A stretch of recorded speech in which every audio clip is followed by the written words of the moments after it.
thank you so much for tagging along today and joining the Reframing the Narrative, Celebrating Persons with Disabilities. This is a joint event between Hub Cymru Africa and SSAP. However, it is in collaboration with Disability in Wales and Africa, Azubi Africa, Solid Minds, and Riziki Source. So the program for today, this shall be starting off with an introduction by myself, followed by opening remarks by Paul Littlewood. We shall go into presentation by Collins Losu, who will be sharing on disability awareness in organizational spaces. He will also share a celebration case study from Ghana. This will be followed by Nadia Tucker. She will be sharing on intersectionality of persons with disabilities and well-being. We will also have Sam Wheaty, who will be our last but not least speaker, who will share on the attitude towards persons with disabilities, including a celebration case study of accessibility technology today in Kenya. We will also have a Q&A session, open floor. You can ask questions verbally, but also put it in the chat. Awesome. So what are the aims of today's session? We are trying to accomplish 4 things with today's session. We're trying to rethink power. We're also trying to speak on removing barriers, promoting persons with disabilities as the third, and the fourth, inclusion and celebration, is definitely at the heart of today's session. So I think it's important to ask ourselves, what exactly is the International Day of Persons with Disability, seeing that this is an event in commemoration of this. The International Day of Persons with Disabilities is a globally recognized awareness day that falls on the 3rd of December every year, which is dedicated to promoting the rights and well-being of persons with disabilities. This day highlights the importance of inclusivity, accessibility, the equal opportunities for all, while also celebrating the achievements and contributions to society by persons with disabilities. Before I hand over to the speakers, I think it's important for us to ask ourselves, what does it mean to celebrate persons with disabilities? Celebrating the disability community is the role we are all to take every day of the year, and not specific to the Awareness Day alone. Celebrating persons with disability as a part of human diversity is the perspective that encourages learning, optimism, and action. It is essential to recognize that the problem is not personal to persons with disabilities, but it is a social issue. It's not about curing, but rather removing barriers. For instance, the problem is not that there's stairs. The problem is that there's stairs and not ramps in shopping centers around the world. The problem is also that there are proposed assumptions of a person with disabilities before an introduction is even made. The problem is also that schools may not be open for all and accessible for all today. So social perceptions are still a challenge and roadblock today when it comes to the persons with disabilities community. And it is important for us to know that human diversity is inclusive of persons with disability. I will be handing over to our first speaker, who is Paul Littlewood. He is the coordinator at Disability in Wales and Africa. Paul has a speech impairment, so he has put together a pre-recorded presentation that I will be playing now. Any questions that you may have, please do leave it for the end of the session. Thank you.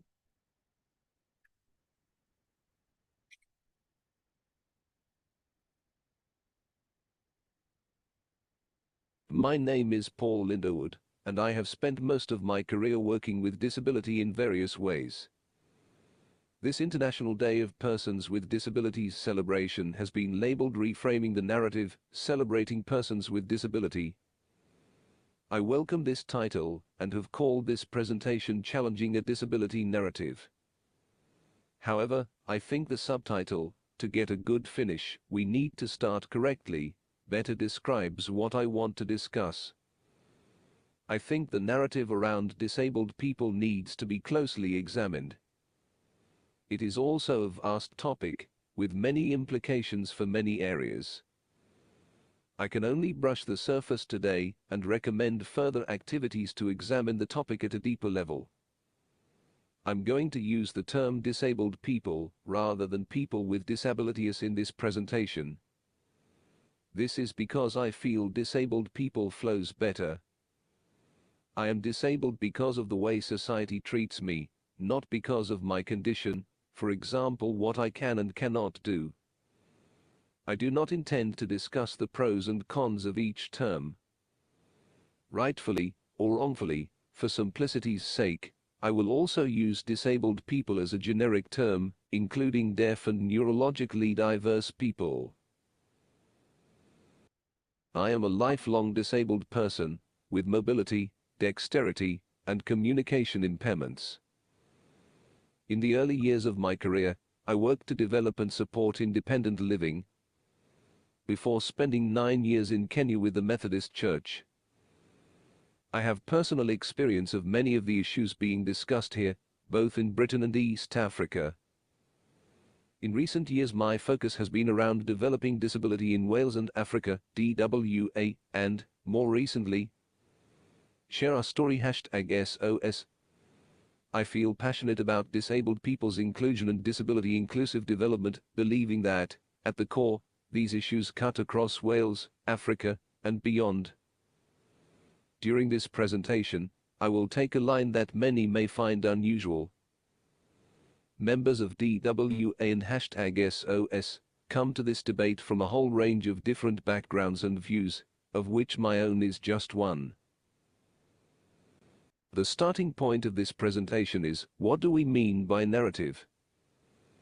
A narrative means a story, and, in this context, it is one being told from a specific manifestation. We can see several movements seeking to challenge a commonly accepted narrative around their subject matter and/or their identity. This is because a narrative plays a fundamental role in how a story evolves. There are 3 important questions which we need to ask ourselves when we are trying to reframe a narrative. And these are: whose story are we hearing? Where does the story start? And how does the narrative influence where the story is heading? A critical debate that has been ongoing over the last 50 years or more is how far does disability result from an individual's impairments, and how far it is a product of society's response to the needs of such people. Additionally, there has been a marked increase in the number of words and euphemisms which are used to describe this section of the population, as well as a debate between disabled people and people with disabilities. This group of the population are described as challenged, having special needs, brave, and so on. Depending on the respective social and economic system, disabled people may have a substantial industry to support their needs. Whilst this industry may have many benefits, where it exists, the final question must be, are disabled people seen as an integral part of humanity, or an accident that society must accommodate? I so often find myself asking, when I will be able to be seen as a husband, a father, at one time a local councillor, a school governor, a person who enjoys rugby. The list could be endless. However, if we start the disability story from a place where such possibilities are not on the agenda, how likely are we to finish where it is an expected target?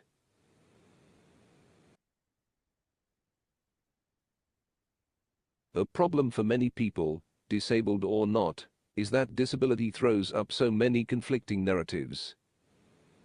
It is common to analyze disability through the lens of an outsider, rather than that of a disabled person. By default, We often end up discussing what the medical condition is and how it can be corrected, when disabled people may have other priorities. Even in the 21st century, disability and the existence of disabled people are all too often perceived as an individual's tragedy. Many disabled people would want to disagree with either all or aspects of this understanding. Is there a disability story that needs to be heard? Disabled people, the world over, have been calling for change, but is the wider community willing to hear? This question is important as a prevailing disability narrative will dictate how society responds to the needs of its disabled population. A shift in a prevailing narrative can start to happen through change in its source. Share Our Story is a Disability in Wales and Africa initiative, which seeks to do just that. It brings disabled people from Wales and Africa together to discuss their lived experiences. It came about through a realization that disabled people's experiences of segregation, stigma, and discrimination were remarkably similar the world over. Yes, there will be differences according to the culture, as well as the social and economic context. Additionally, poverty will play a huge part in the story which evolves. Nevertheless, if we, as disabled people, can share the information we have in a sense of solidarity, we can start to overcome the isolation experienced by so many. Together, we can empower each other through our own ideas, experiences, and expertise across communities, cultures, countries, and continent. A hypothesis on which #SOS is based on is that by sharing and understanding the barriers we face, disabled people can influence the negative narratives which so often prevails and become more effective in promoting disability-inclusive development. Information and knowledge are key to empowerment.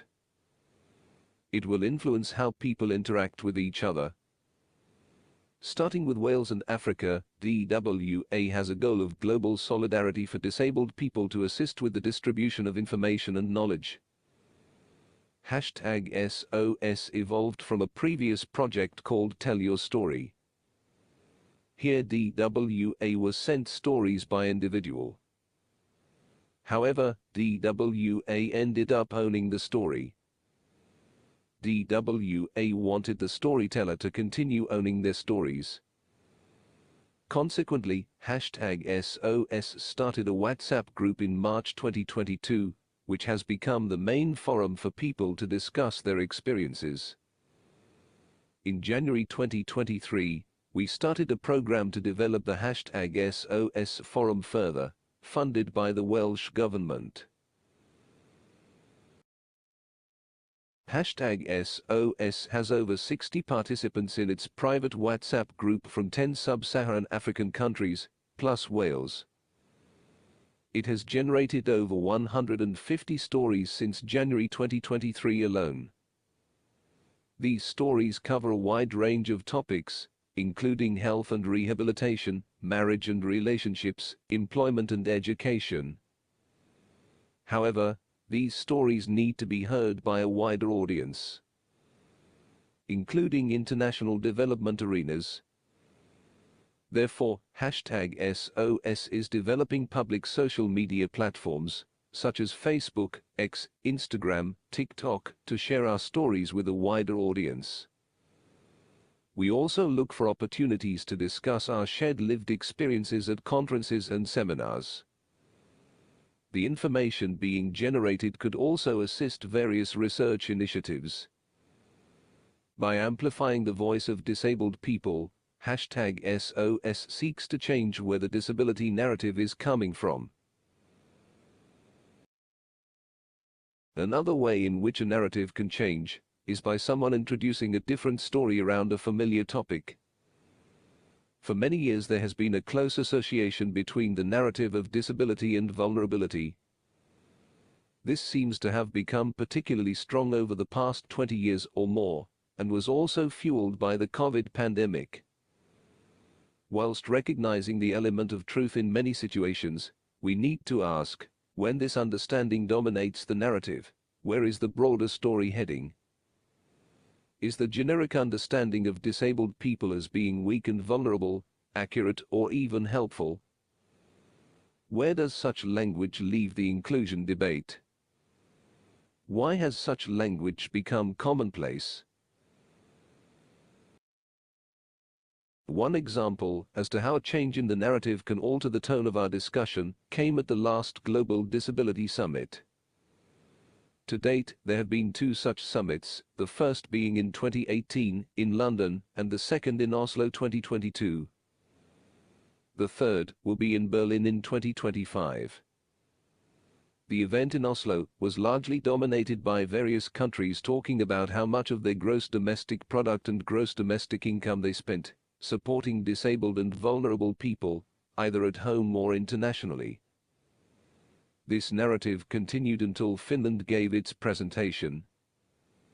Refreshingly, the Finnish presenter highlighted that they supported disabled people to become mechanisms of social change, rather than because they are vulnerable.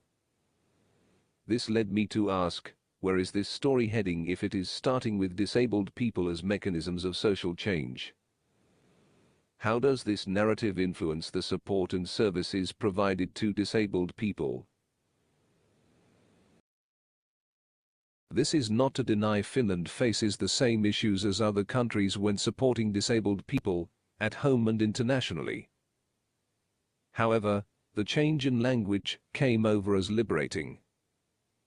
A common narrative of an individual's problem that was on a trajectory of a tragedy needing charitable support had been replaced by one that allows scope to develop a different story. The parameters of disabled people's lives had been broadened. No longer were they automatically the product of other people's expectations. From this alternative narrative can disabled people be expected to live lives, not hampered by an often negative narrative. Thank you for listening. Any questions? Contact details as shown.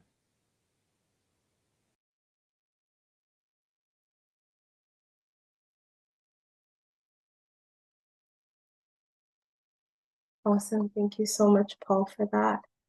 I will be moving on to the next speaker, who is Collins Losu, Inclusion Manager at Azubi Africa. Collins, whenever you're ready, please take over.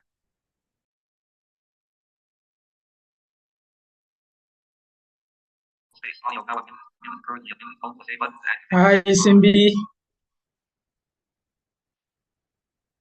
Hi, how are you? So I'm going on to your first slide. Whenever you're ready, please go ahead. Good afternoon, ladies and gentlemen, and I'm very glad to be with you once again. And very good foundation laid by Paul in that presentation.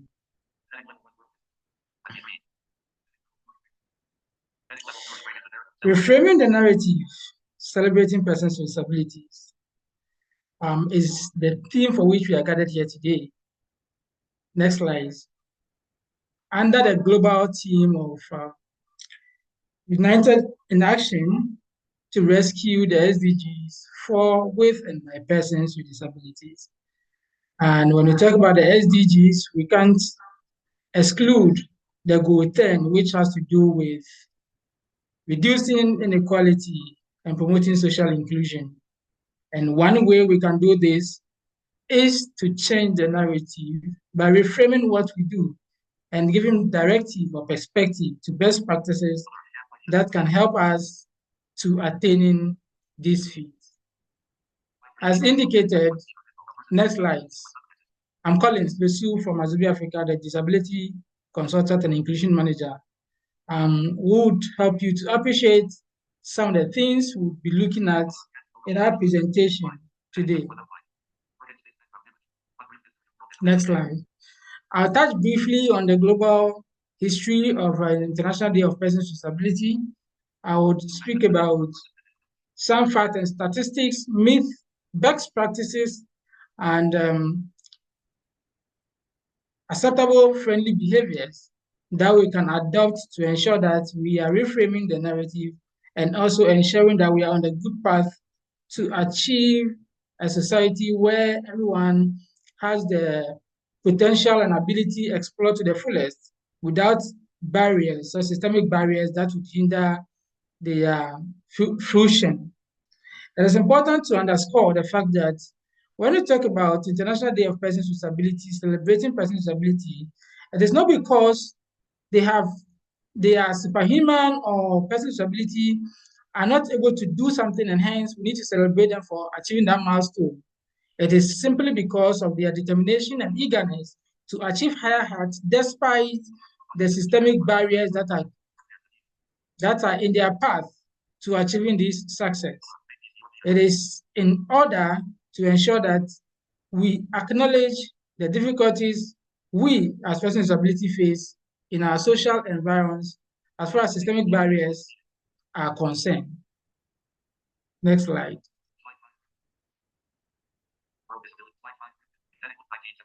In 1976, the UN General Assembly decided to elect 1981 as International Year for Persons with Disabilities. So 5 years for International Year of Disability, having recognized the inequality in our society. So in 1981, the year was marked accordingly, and under the theme, full and effective participation. Full participation and equality. This is to ensure that society become conscious of what we do and also mindful of the existence of people with different abilities who need different measures in attaining whatever the goal may be. Here we started recognizing the social model and trying to provide solutions or measures to ensure that those systemic barriers are removed. Shortly after the observance of the World International Year of Disability, 1981, UN General Assembly went ahead to declare 1983 to 1992 as the Global Decade for Persons with Disability. This is to enhance the processes that has begun in 1981 and to further press home the demand to ensuring that activities and functions globally are conformed to social norms, in as much as persons with disabilities are able to be recognized and are able to become fully functional, effectively participate in communal and societal activities without hindrance. So when the decade of disability, year of disability ended, the UN General Assembly then established the 3rd of December from 1993 to date as a global day to recognize persons with disability and to press home the awareness drive to ensure that the good news reaches the rank and file of the world. As a result, they urge all organizations and groups to mark this event in their various places in their own small way, just so that they can increase awareness on issues that matters as far as persons with disabilities are concerned. I noted that Paul wanted to use the phrase disabled person, and I'm using persons with disabilities. I mean, yes, it's the same thing we are talking about, and we shouldn't be confused in this sense. And hence, in 2023, this year, Sunday was the 3rd December, and the day was marked aside. And here we are today, doing in our own small way, trying to reframe the narrative in celebrating persons with disability due to the systemic barriers they've been able to face and jump over in achieving various successes in their path. As we do that, we also try to ensure that social inclusion is at its peak whilst we reduce inequality. Next slide. These are some few facts and statistics on persons with disability I wanted us to bear in mind, as this will shape our understanding and how we approach these areas. It says 1 out of 7 persons you meet on the Earth's surface is likely to have a disability, one disability or the other. And this is based on the World Bank report and the ILO report 2013-2011. And it was pegged at 50% of the world population living with disability. But mind you, just last year, in October, the world population hit 8 billion, which also shows increment in the statistics. So then 1 out of 7 has been reduced to 1 out of 6 individuals on the Earth surface live with one disability or the other. And the percentage is no longer 15, but 16% of the world population lives with disability. 80% of these numbers are found in developing countries, which indicates that as soon as or as far as we come to the shores of developing countries, we are bound to meet persons with disabilities in our numbers or in their numbers, and hence we need to understand or put in place best practices and measures to accommodate such individuals in all we do in order to reduce systemic barriers created in our society, inhibiting their full participation in all that we do. It also must be noted that one other person or 1 out of 2 individuals stand a chance or risk to experience disability in a lifetime, which means that 50% of persons with disability would experience disability in their lifetime before death.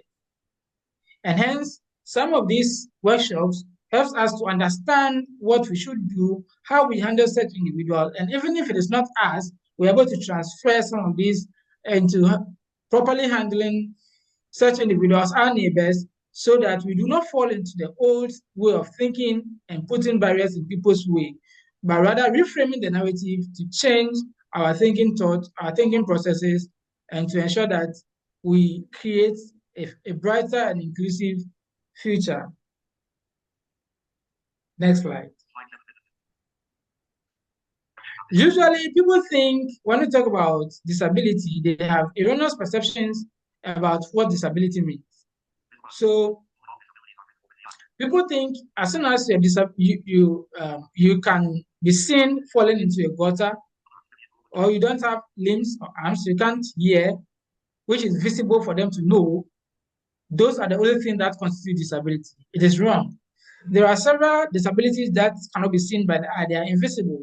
And hence, it is important that we are careful in our session and how we talk about certain things and handle them.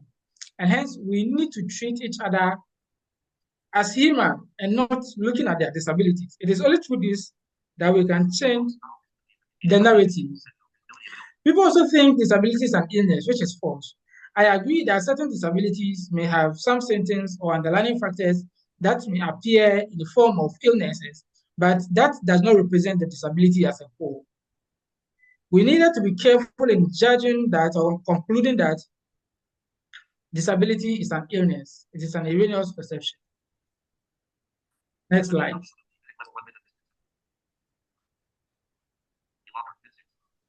People also think persons with disabilities are fragile, weak, and feeble, which ideally is not the case.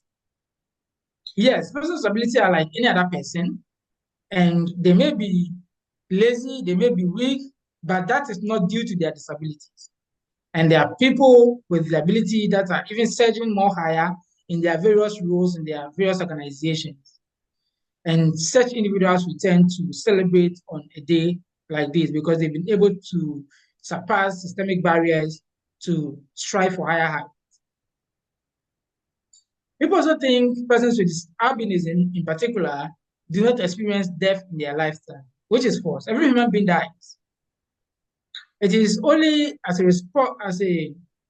result of a harmful plot against such individual that leads to this. In certain parts of Africa, particularly Western and Eastern part of Africa, they believe that persons with albinism are good for ritual purposes. And so they usually kidnap them for whatever purposes they wanted to use them for. So if they have a person with disability, a person with albinism in their vicinity, and they've successfully hatched their plot or evil plot, they take them far away for their harmful practices. And then, since the person is no longer seen in the vicinity for 2-3 days, they said, yes, he is vanished. He is a person with albinism. They don't die. It's not true. That is not the case. So if such practices are happening around you, you need to be careful and expose the danger around. Let them know that as persons with albinism, they are human beings as any other person, and they die. Their absence from a community or their disappearance from a community is just a harmful plot to harm them. Next slide.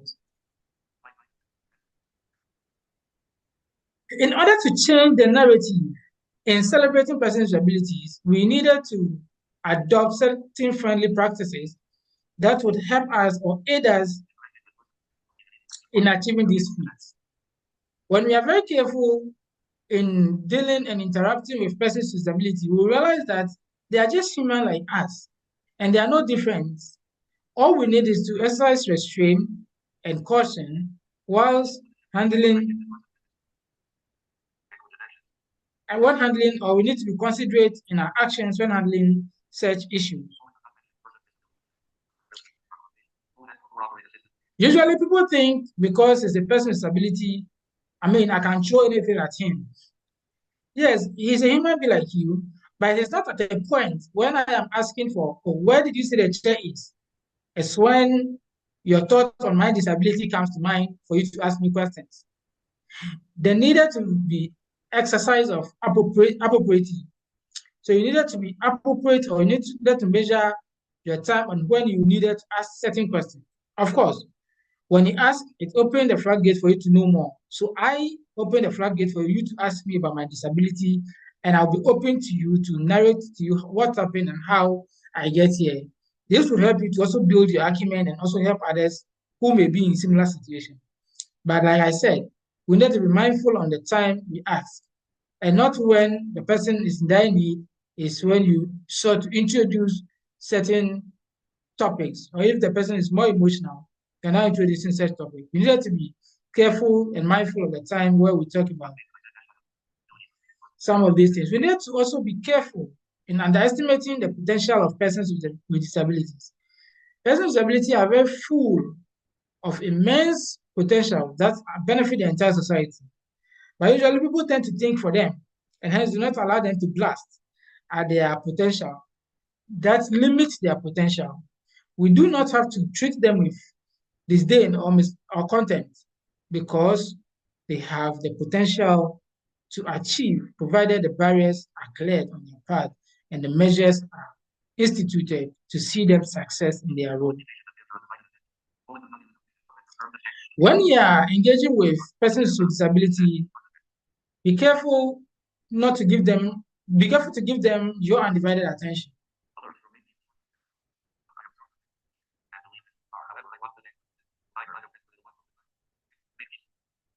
We need to be careful of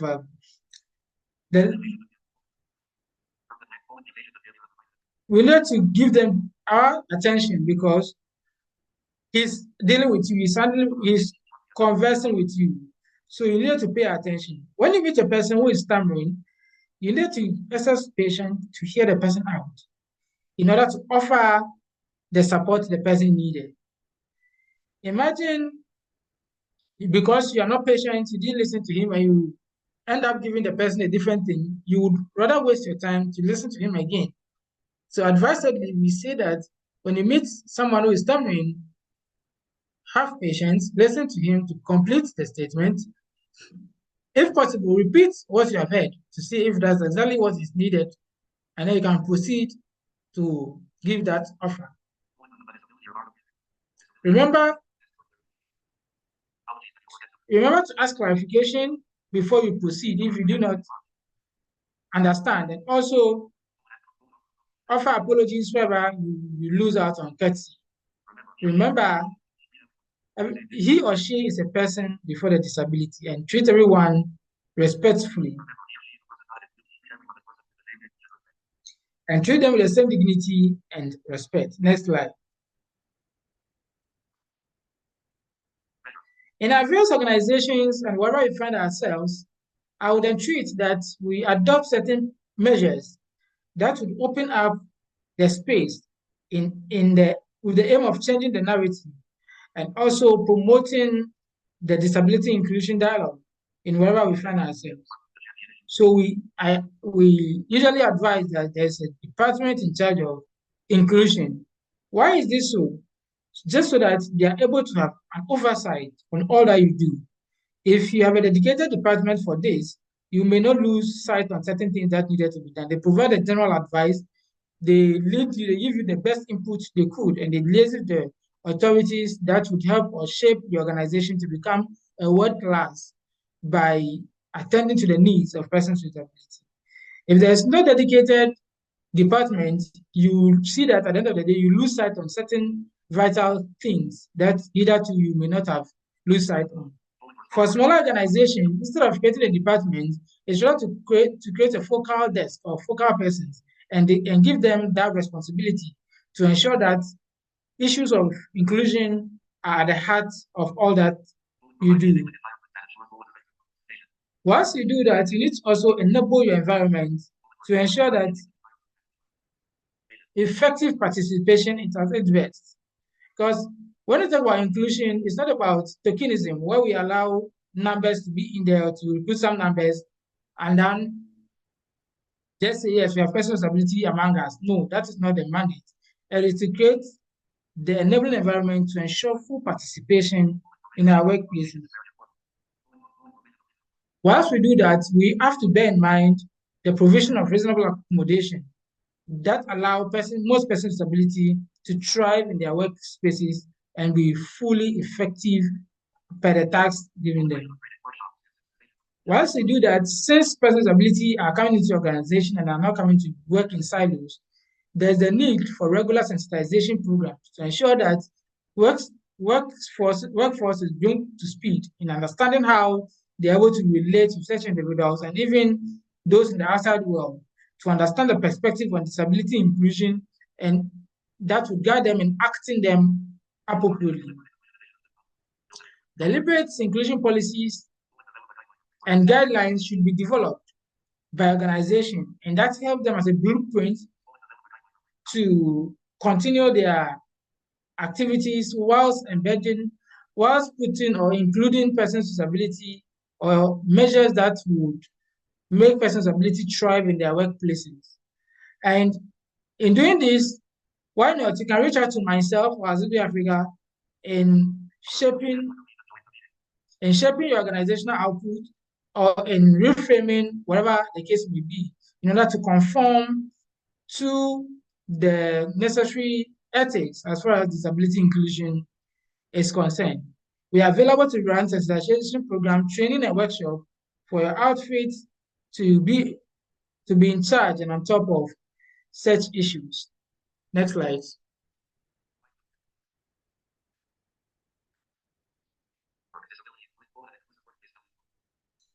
As I said, disability inclusive organization or inclusive workplace is not only, does not only imply the recruitment of a person with disability,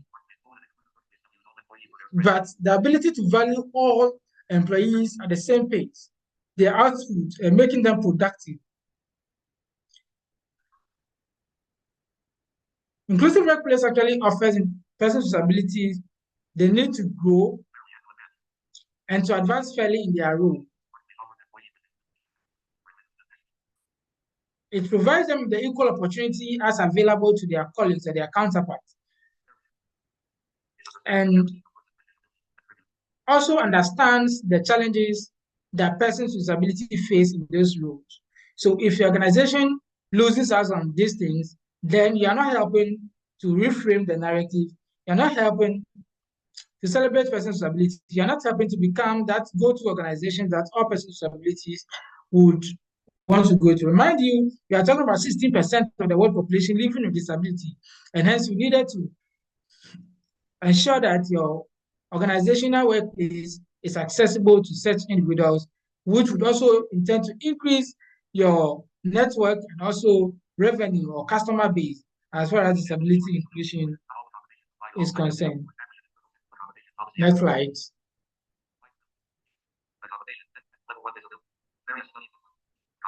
Usually when we talk about reasonable accommodations, we think that it is expensive to do. It is erroneous. It is not so. It becomes expensive only when it is not planned or it becomes afterthought. That's why we encourage that right from the onset, you plan with an inclusive mind. That's why we are available to support you in this drive. When you start from the onset, you are helping to change and reframe the narrative to ensure that you embolden persons with disabilities and give them the needed opportunity for their potentials to be seen and be productive Mind you, we lose between 5 to 7% of GDP. Countries lose between 5 and 7% of their GDP because they do not provide for persons with disability to work in their various organizations. And so the question will be, what are we doing as organizations to ensure that we do not lose out on some of these things? It is incumbent on us to reframe the narrative, change our thinking methodology, and embrace the new norm of promoting inclusion at our various workplaces and ensure that persons with disability have the needed opportunity to work effectively. Talking about reasonable adjustment or reasonable accommodation, it's not necessarily or it's not all time that you needed to pay or use money for it. For example, when you have to change the job description of a person, it's just a movement of an hour to change the job description of a driver who has become blind into becoming a scheduling officer who actually allocates the drivers to the various duties that needed to be performed. This call for no money or doesn't include or involve money. So it is not always the case that in reasonable adjustment or accommodation, money has to be spent. And it is very erroneous to think that reasonable accommodation is expensive. Next slide. When we do all these things, when we put all the best practices, international best practices together, reframing the narrative, acceptable behavior practices, and guided with the statistics and facts, eschewing the myths and misconceptions, these are some of the effects we arrived at. We are able to empower persons with disability and get them to be celebrated, as we are doing today, trying to celebrate few people who, due to their determination, have risen to the higher ranks in our various communities and in society. We are able to reduce vulnerability among this session. You know, one of the things we talk about has to do with unemployment of persons with disabilities, which is very high across the globe. And hence, if you're able to put these best practices together, you're able to create an opportunity for them to be enrolled, thereby reducing the inequality and unemployment rate, which will therefore reduce the vulnerability in the said community. It's go further to enhance their confidence and open up opportunities for them, and also create a society where all persons with disability feel valued, safe, and welcome, because systemic barriers are reduced to the barest minimum and measures are in place to ensure that narratives are changed to suit the modern trend of doing things and provide them with the needed opportunity to explore their potential to the latter.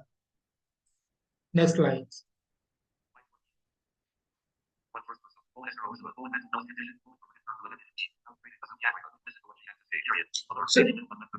So this is a case study of one Ghanaian that I want us to look at.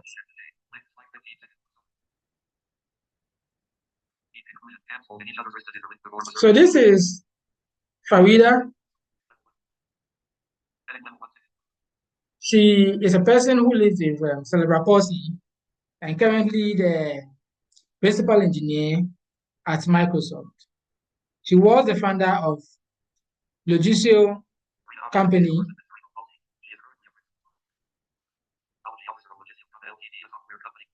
a software company that actually specializes in banking products for the informal sector.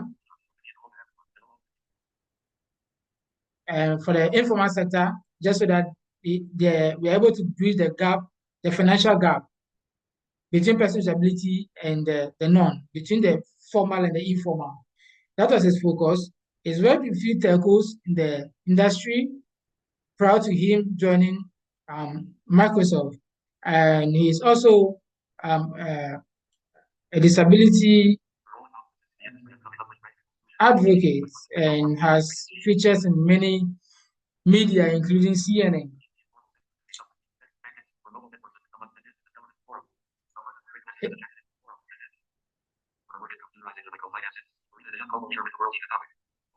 So currently, as you can see, he's a young leader actually, also helping with the Economic Forum, the World Economic Forum.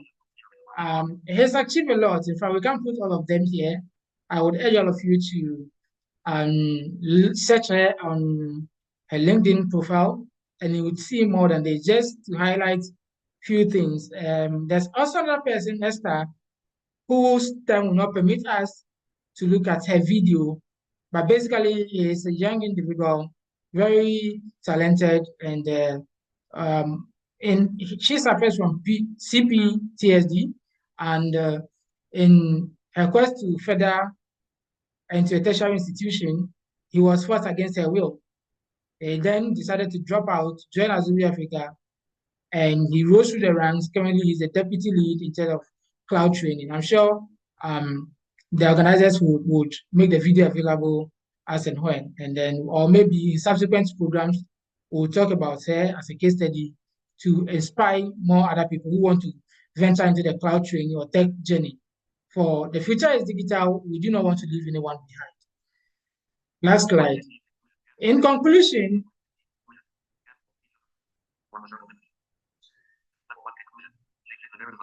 changing the narrative is not an event, it is actually a process. It requires commitment from all of us seated in this room, in our own small way, in our diverse communities, to ensure that all hands are on deck in driving this change across the globe. On this note, I would want to pause and hand over back to Simbi. And thank you for your audience. Thank you, Collins, for that. We're going to have our third speaker, who's Nadia Tucker. She's a senior clinical program manager at Solid Minds and based in Kigali, Rwanda.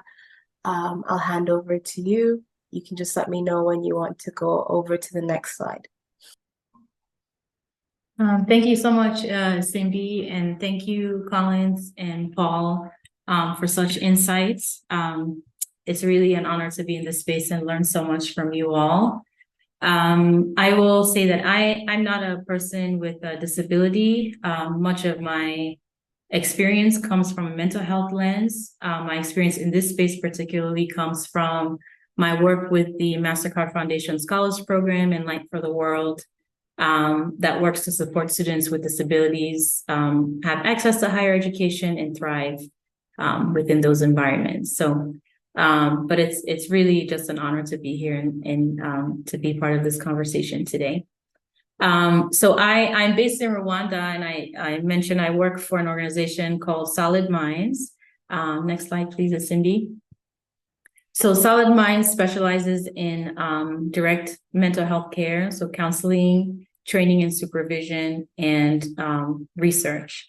Much of what I'm going to talk about today is about the intersection of mental health and disability. So as we start that conversation, I would like to invite all of you to consider this question. Cindy, next slide, please. What beliefs are in your community about mental health? What have you grown up hearing in your communities, or what associations have you developed from society, from your communities about mental health? So I'd like to pose that question and then just give a few minutes there. If you are comfortable raising a hand and speaking, please feel free to do so. If you're comfortable maybe providing some answers in the chat there, please also feel free to do that. But I'll pause here for a second and just and reflect on this question.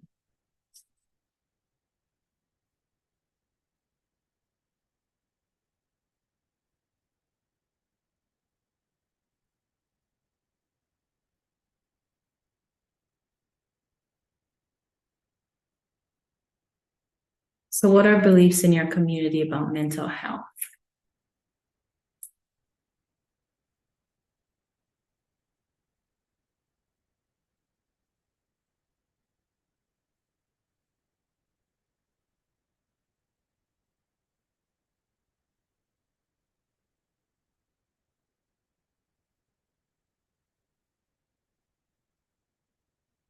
Any thoughts?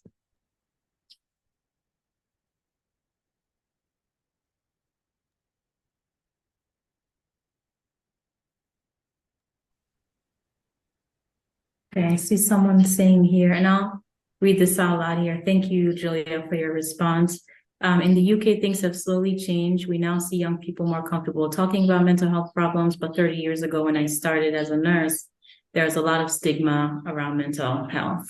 So stigma in the past, but it feels like that conversation is shifting. Thank you, Julia. I believe I saw a hand. Yeah. Vivian, you can go ahead and unmute. Hi. Sometimes you hear that some people in the community think that person isn't a strong person. Okay, so perceived as weak. Thank you, Vivian. And then Melissa says, in my community, I feel like it's taboo. People are embarrassed to share and people feel like you're mad. So taboo, embarrassment, people think that you're mad. Okay. I think even from the few responses that we've gotten in this conversation today, most of us can probably see a connection here with these words and the associations that most of us honestly have heard in our communities, and much of these associations are negative associations, right?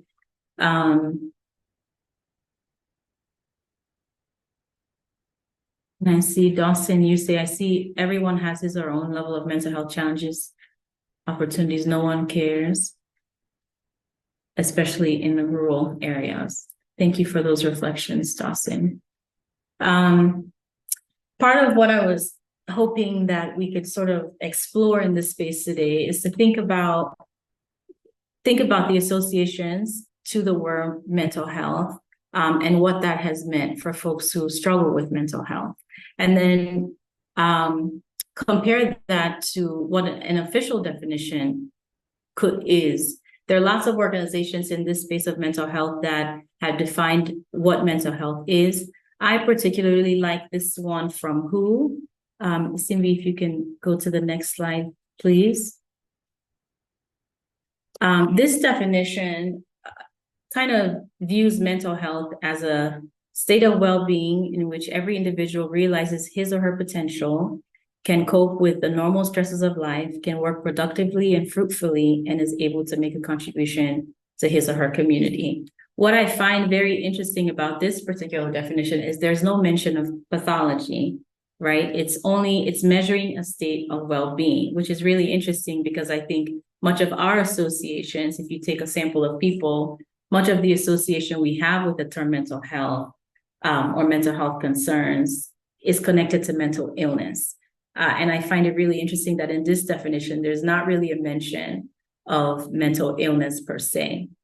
Now, I also think what you can probably assume from this definition is that a movement away from realizing your potential, a movement away from being able to cope with the normal stresses of life, a movement away from being able to work productively and fruitfully or feeling like you're contributing positively to your community is a movement away from what might be the ideal state of mental health, what could be defined as a positive state of mental health. I think that's one inference that can be made from this definition. But what we also tend to do is make the inference that a movement away, any slight movement away from this immediately shifts us into a space of mental illness. Which I think for that conversation, I want to bring in something called the mental health continuum model. Simbi, if you can move to the next slide, please, here. So this is a model that is fairly new and was developed by an American psychologist. And he was trying to move away from the traditional model of the binary view of mental health, where either you're doing really well, or if you're not doing well, that means you have a mental illness or you have a mental health condition.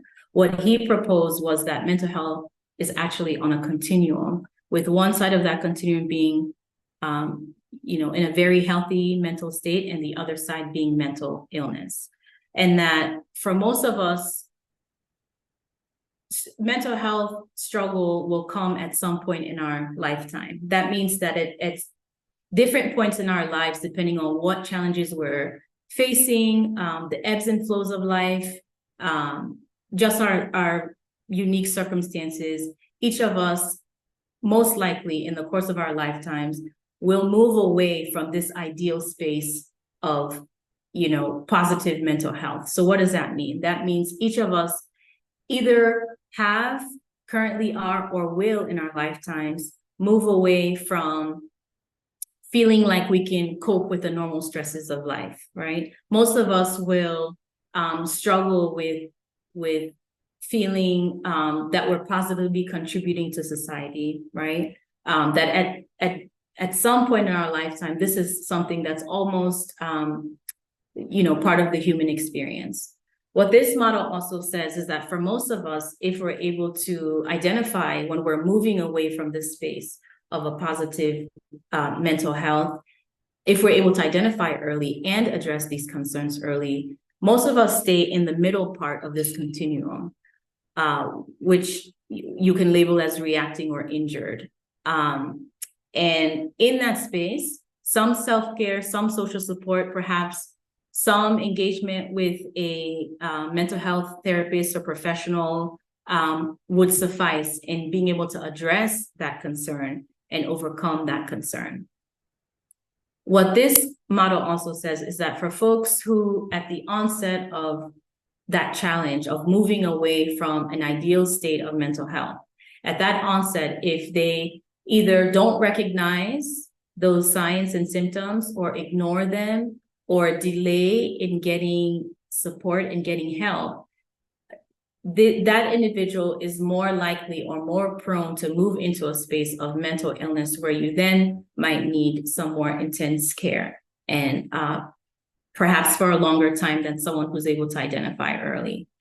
So there's the stress of being able to identify these concerns early and get support early rather than waiting for longer periods of time and moving into a space of something that might feel like more of a chronic concern.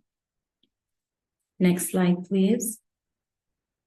So why are we having this conversation around mental health and disability? I think this statistic, my colleague there, Collins, you mentioned this as well. I think my number here is a little off, but 16% of the world's population living with a disability, that's significant, right? I also found this other statistic striking, that adults with disabilities report experiencing frequent mental health distress almost 5 times as often as adults without disabilities. This then begs the question, why is this the case, right? What are some of the factors that are contributing to such a high frequency of distress in this population? I would like to invite you all for a second question here. Simbi, if you don't mind going to the next slide. Much like we sort of paused a little bit and thought about some of the associations we've built around mental health, what are some of the associations around people living with impairments? What are some beliefs in your community? If I can pause there and invite all of you to reflect on this question. And again, if you feel comfortable, please raise a hand. If you are more comfortable with the chat, please feel free to respond in the chat, and I'll pause there for a minute or so.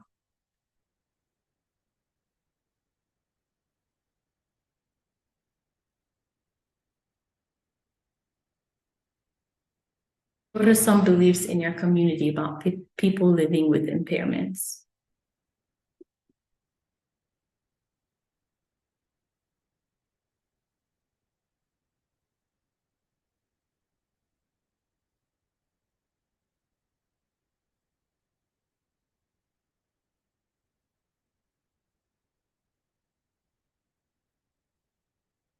Sometimes they or their families are blamed for their condition.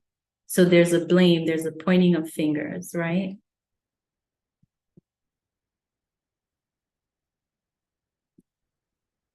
That they're different from the norm. someone who can't do anything. So making conclusions about your abilities, and that people don't think you can achieve much. Again, making a judgment call on what you're able to achieve and not achieve.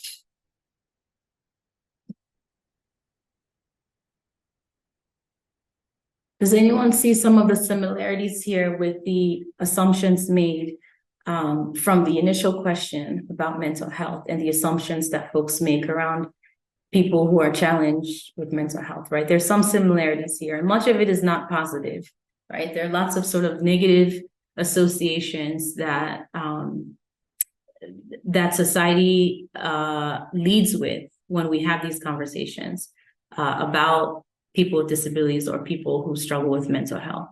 Assessed, and I think Paul here says, assessed from the outside. Can you speak a little bit more about that?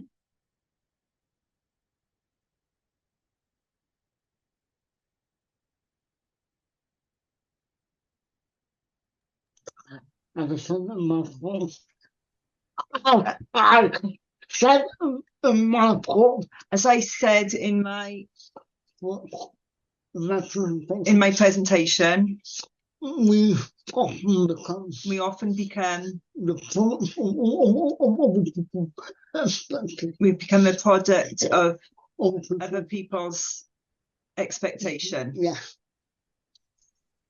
Thank you for those reflections, Paul. Yeah, that from someone else is telling that narrative, right? Someone else is leading that conversation, and most likely that narrative is incorrect. That some impairments are a curse, Dawson says. Yeah, these are all not positive associations that our communities and our societies have developed around these conversations. So when the language around impairment or difference or disability is deeply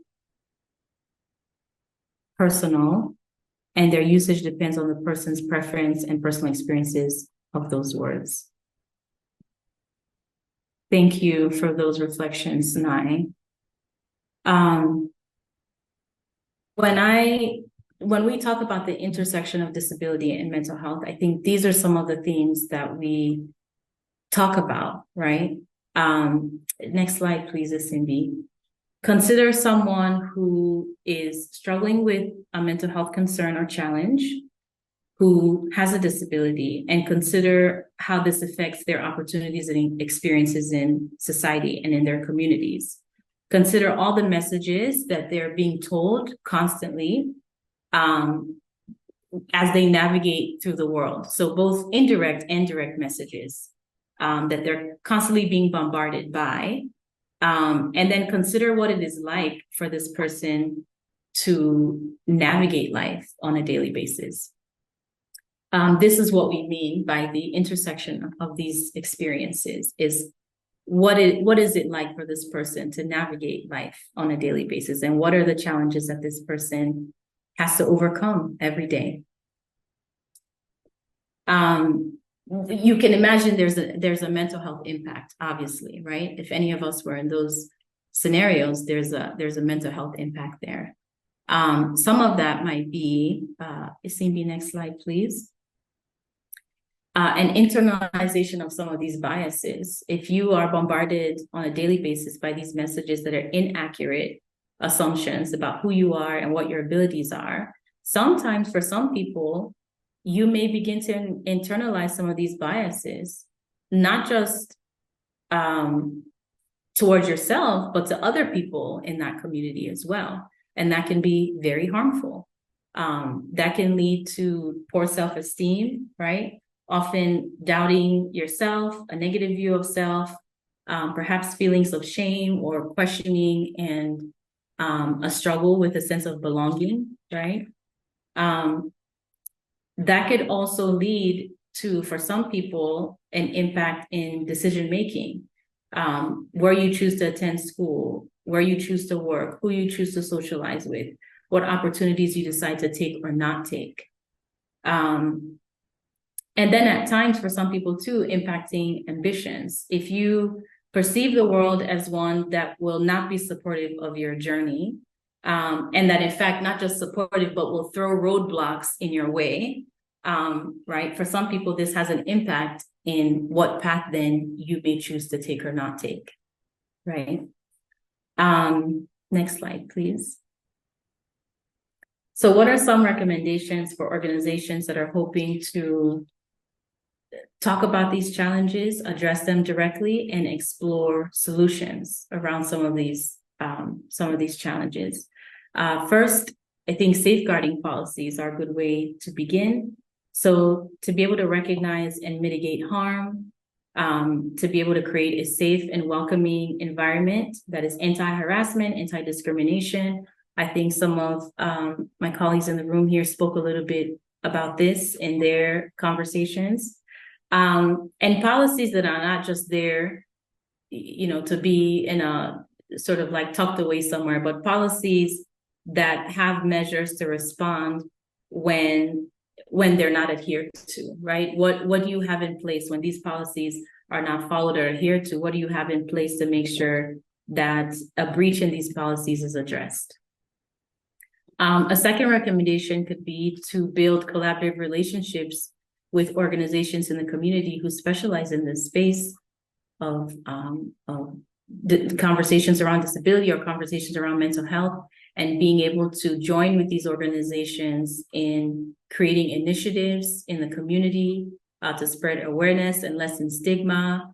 And even when things go awry within the organizations, to be able to pull from these resources and these expertise to be able to address challenges within the organization itself. Conducting an accessibility audit, so being able to evaluate barriers systematically, being able to track accessibility within your organization. And when you do identify gaps, being able to explore what reasonable accommodations could be put in place to bridge those gaps. And then finally, budgeting, right? Nothing says commitment more than being able to put aside resources to say, this is what we're putting aside to be able to attend to these concerns, these challenges. So being able to budget accordingly and build that as a part of the organization's ecosystem. Next slide, please. So that is all I had for today's conversation. But before we end, I wanted to share a resource. I think some of you may be familiar with this. The Capable platform is a platform that was created through the MasterCard Foundation Scholars Program that I will say is primarily very student focused, but has a lot of cool and interesting resources in the space of accessibility and inclusion. So I encourage you to explore that website for additional resources that could be helpful. And then of course, if you have any questions or would like to connect outside of this conversation, my email is there. Feel free to contact me as and when questions may come up, or if I can be helpful with anything. Thank you so much, Simbi, and thank you for your attention. Awesome. Thank you so much, Nadia. We will be moving on to our last but not least speaker, Samwiti, who's the communications officer at Riziki Source, and he is based in Nairobi, Kenya. Sam, when you are ready, do let me know. Yeah, thanks.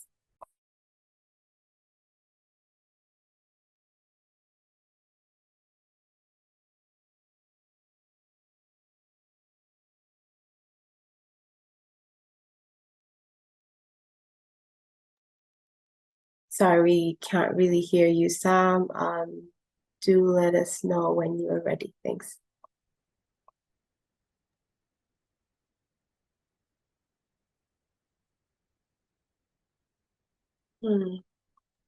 Okay. Hello, Simbi. Hi, Sam. Hi. So I will Can you be hear me? Yes, we can hear you well. Can you hear me now? Yes, we can hear you. We can hear you. I'll Thank move on you. to your first slide, yeah? Well, thank you so much. I want to thank all of you for listening to this discussion. And I also want to thank the previous speakers for such an informative session. So my name is Samwiti. I come from Kenya. I was born 26 years ago. Yeah, lucky or unlucky or very lucky, I was born with a physical disability. I said lucky because the disability has brought much, maybe I can say challenges that have impacted my life positively than the disadvantages. So I schooled in a normal school, and also this was through intervention by a local community, a local organization called Disability Community Center. And I'm so glad that I'm sharing the platform with the founder, who is Paul. He was the first person to present here. This is by coincidence. Well, professionally, I train people on how to be inclusive in their workspaces, in their schools, and everything that revolves around disability. So currently, as Isimbi said, I work for an organization that bridges the gap between persons with disabilities and employment in Kenya. It's called Rizikisos. Next slide, please. Well, today I shall delve into attitudes towards persons with disabilities. I'll be a little bit biased on Kenya context, and sometimes I'll just delve into Africa as a whole. Next slide, please. So there are cultural beliefs in Kenya that really stigmatize and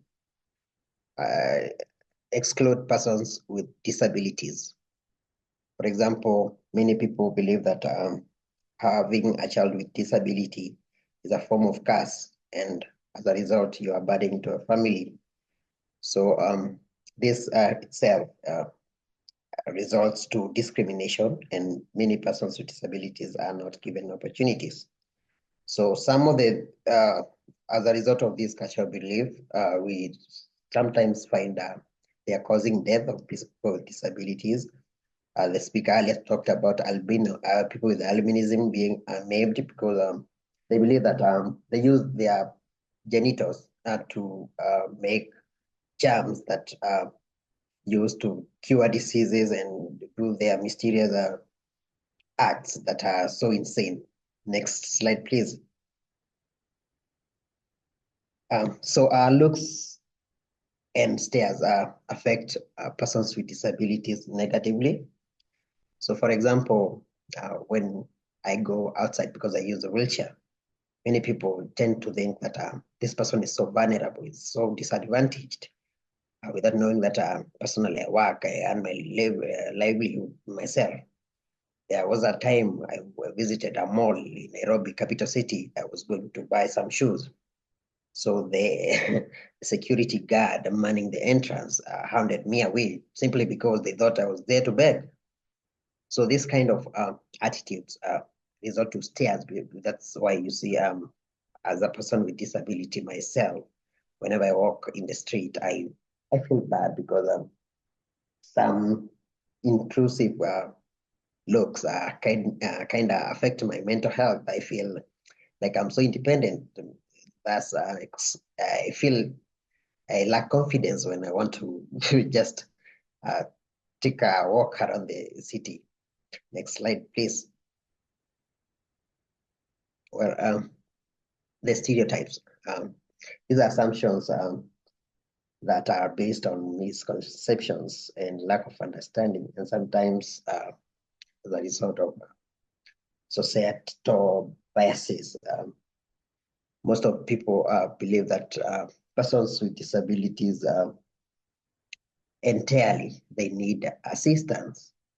And okay, for example, sometimes I feel so uncomfortable when I want to do my chores, and when a neighbor spots me maybe washing my clothes, they think that I'm suffering a lot. They feel like they want to help me, but sometimes that's not true, because this undermines my independence, and it actually overlooks my independence, because as a person with disability, that does not limit me from doing my chores. So some people assume that all types of disabilities are visible. This kind of stereotype, which is not true, because we have some types of disability. We have some disabilities called cognitive. And my friend, who was the previous speaker, talked about mental health. So such stereotypes may exclude other types of disabilities, like people with cognitive disabilities.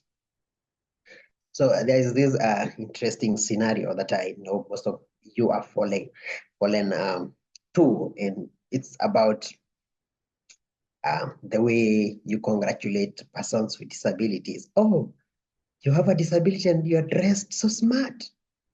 This is kind of stereotyping, because I'm a person. Don't look at my disability. The fact that I have a disability doesn't mean that I should be dressed like an imbecile. So this is kind of portraying a very negative attitude towards persons with disabilities. Next slide, please. So as a result of attitudes, you find persons with disabilities cannot access formal education.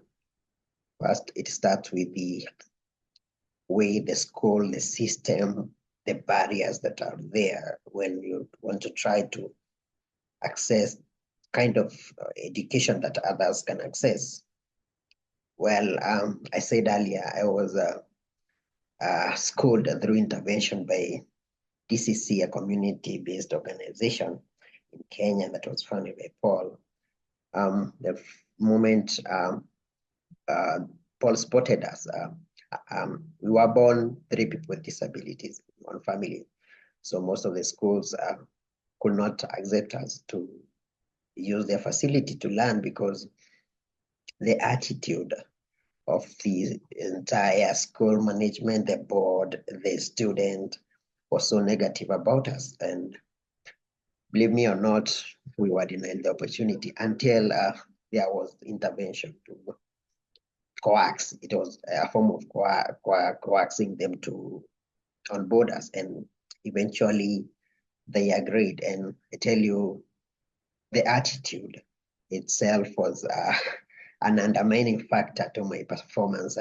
And once I discovered my potential, it was an ordinary school whereby we were the only people with disabilities. So once I discovered that I can perform academically, I used to beat them all. And I was actually scoring everything in academics. And that kind of slowly changed the attitude of the teachers. Other students, they got attracted to us because, look, this person is using a wheelchair. They are 3 from the same family. They are performing excellent in the academics. So that opportunity was created because there was a barrier that was created through the intervention of that organization to give us an opportunity to school. And this is what I usually preach. If you give these people opportunity and you get rid of the attitudes, you will discover, apart from the disability, this person has full potential. And I tell you, I usually visit the school and I motivate the students who are there, even though they've never seen me, they are so young, and they feel motivated. So such attitude may impede provision of support services. So I find that the school did not have ramps for me to access the classes. The washrooms were not so accessible, but through the intervention, everything was made, and I completed my primary school level successfully and transitioned to a high school. Next slide, please.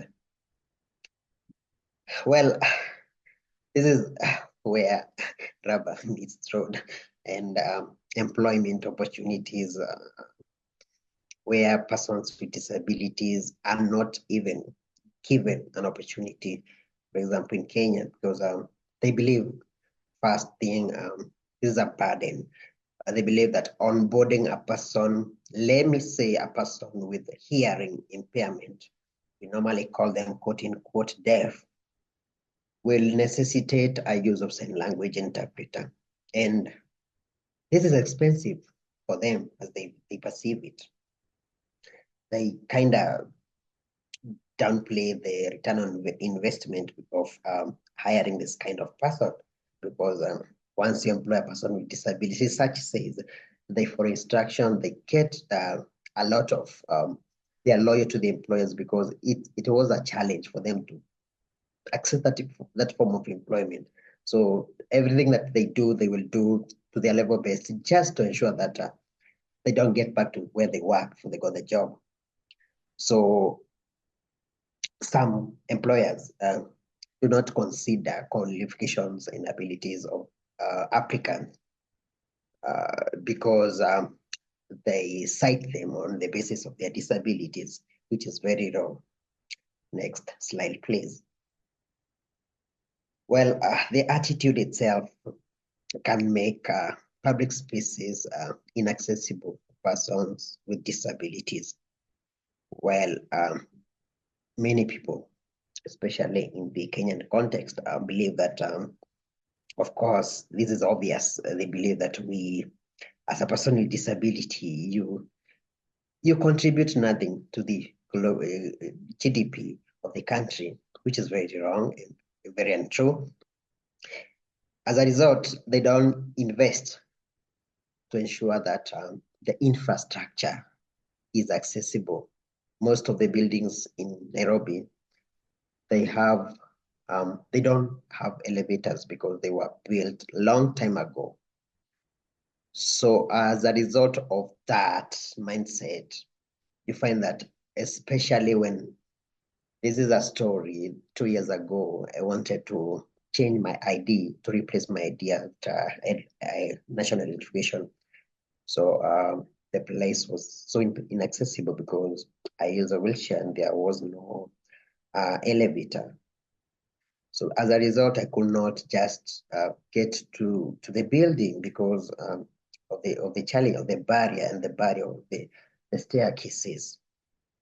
So you find I really struggled as compared to a person without disability, even though eventually I managed to get to the road, to the floor where the services were being rendered through the support by people around, because sometimes you find people are so kind to help, maybe to lift you using a wheelchair, which is also a form of indignity for a person with disability. Imagine a lady with a disability being carried by men because they are masculine. It's a form of indignity.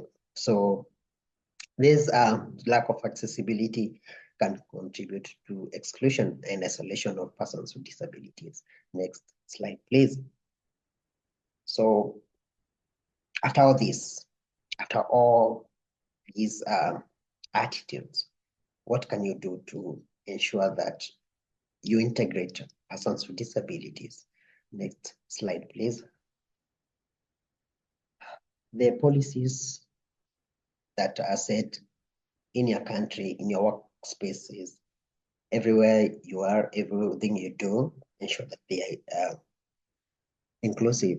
Apart from being inclusive, ensure that there is an implementation. So in Kenya, there is a Persons with Disabilities Act that requires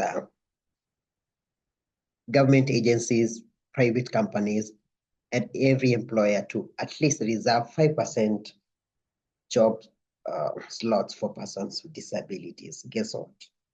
Even 1% has never been achieved. So setting inclusive policies is one thing, but then do you implement them?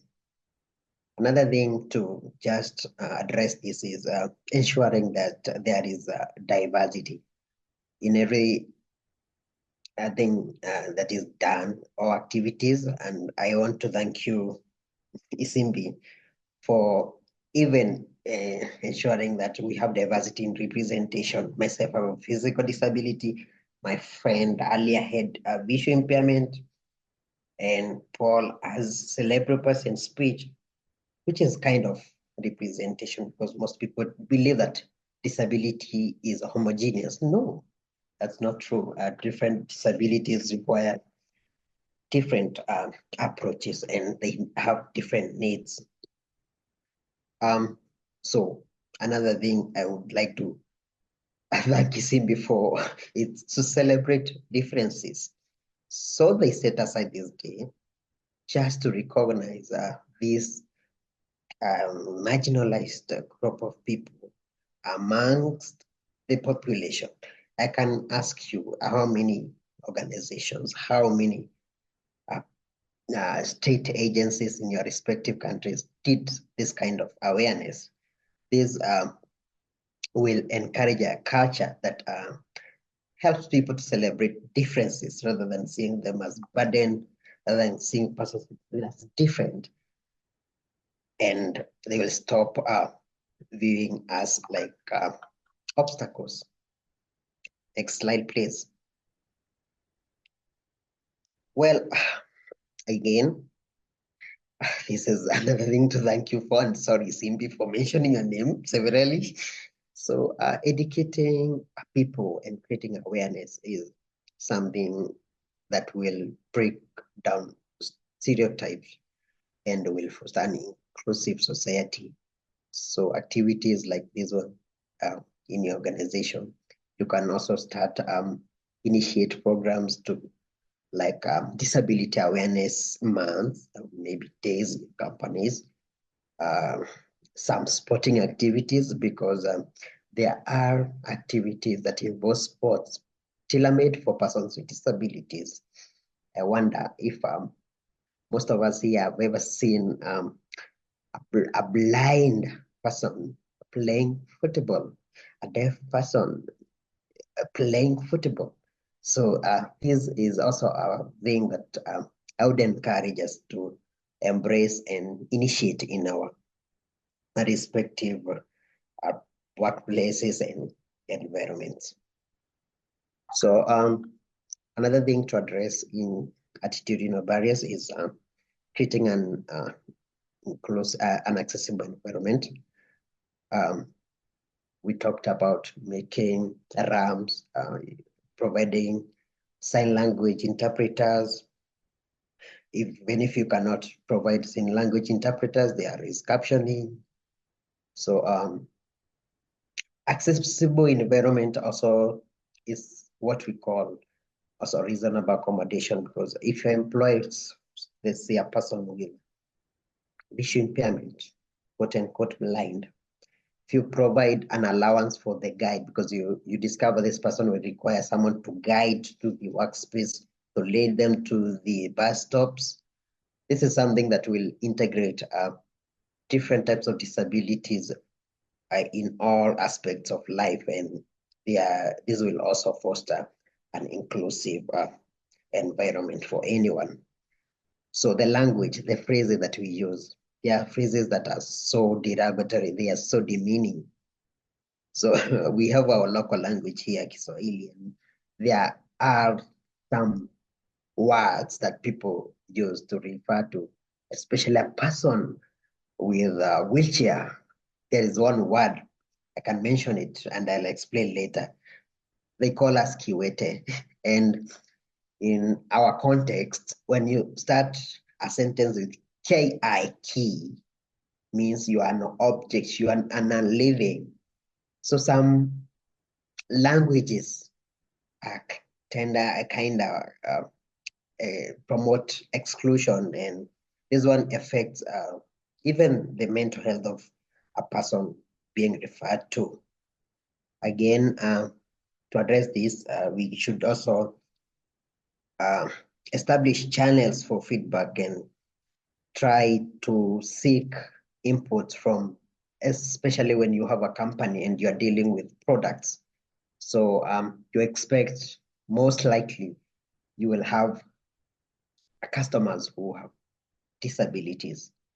So if you provide a feedback mechanism to ensure that once you develop this product you want to sell to the client, bear in mind that you might somewhere need a customer who has a disability. For example, personally, I have a wheelchair and I'm kind of short. So if I want to buy maybe a table and your table is not adjustable to the height of my body, I am not your potential customer because I'll just buy the adjustable one. So if you put that in mind, that different people have different tastes, they have different heights, you will also be inclusive. So the employees, you can also put into consideration the fact that you might require an employee with a disability. And this is also something that you should include. Next slide, please. So we have gone a little over time, so maybe we can touch on the case studies, and then so that we don't go too much over time. Yeah. Sorry, Cindy. We've gone over time, so I'll just we just need to wrap it up pretty soon.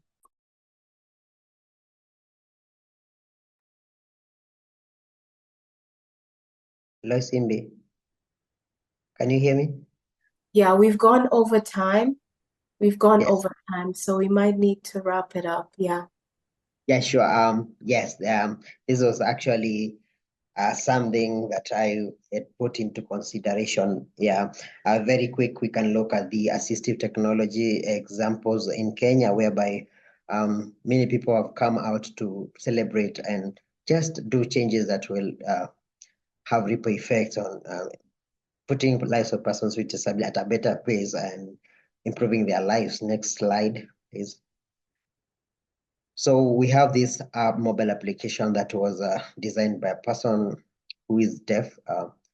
I will give a statistics in Kenya. We have 260,000 persons with hearing impairment and only 5,000 sign language interpreter.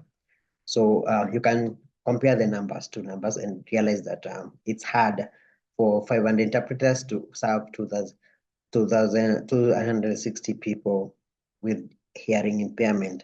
So this person, Creative Mind, designed an online platform called Assist All App, which helps service providers, especially nurses in hospital who doesn't understand language, to communicate with deaf and help them in their services that they require. Next slide, please. Yes, that is a photo of me. I was trying to test a product. This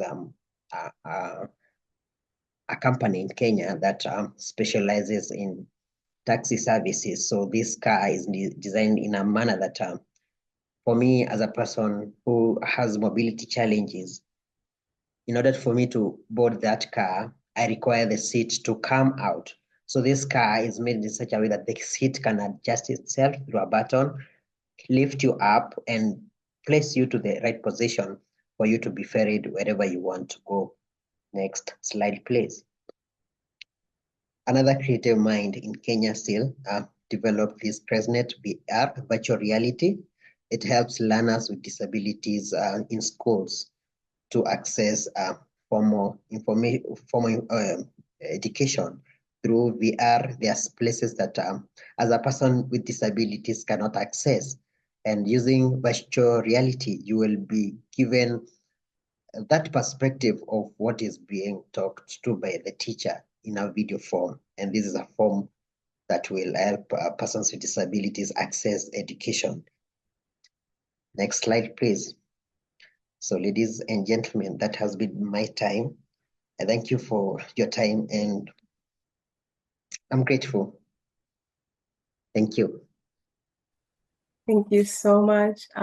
We have actually come to the end. We do understand that the Q&A might not take place in its fullest form, but we have the slides that will be sent to everyone and the details for every speaker in particular will be on the slides. So you can reach out with questions that are specific to you.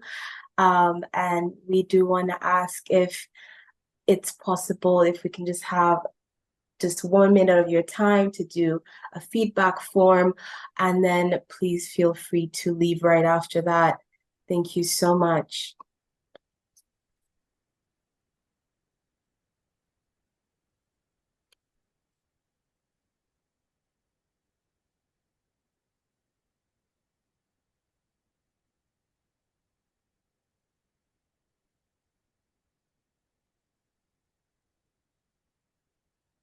Hello, I'm Bernadette.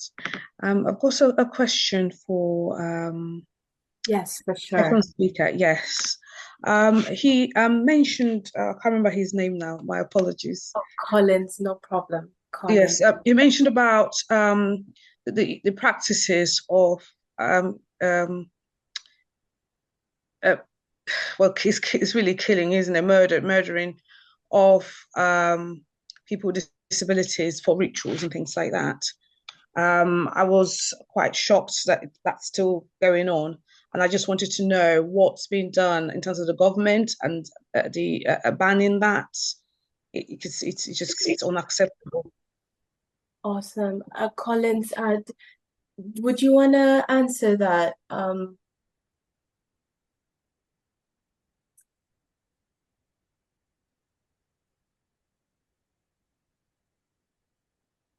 I don't know. Or if you would want to send an email with the response, Collins, that is okay. I'm very sorry. I don't know if yeah, there we Hi, go. Simbi. There we go. There we go. Did you get the question, Collins? Yes, I got a question. Okay. I think so. Some of these things are considered attitudinal and behavioral challenges, and it will not take a day to be corrected. There have been a number of policies in some of those countries to curb the practices, but some of these things are also ingrained in tradition.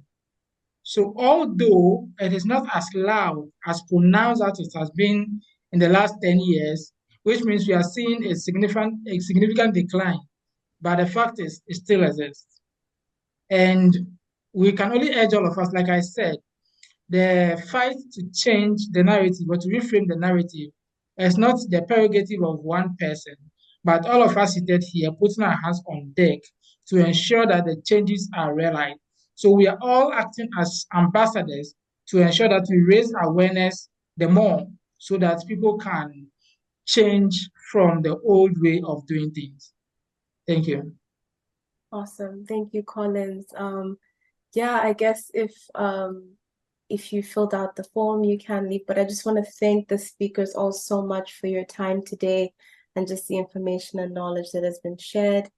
And yeah, do feel free to exit. The slides will be shared and contact details for specific questions in reference to this session as well. You can do that once the slides have come to you because the details are there. But if you do have a question now, you can ask while we're just waiting for people to fill out the form. Thank you.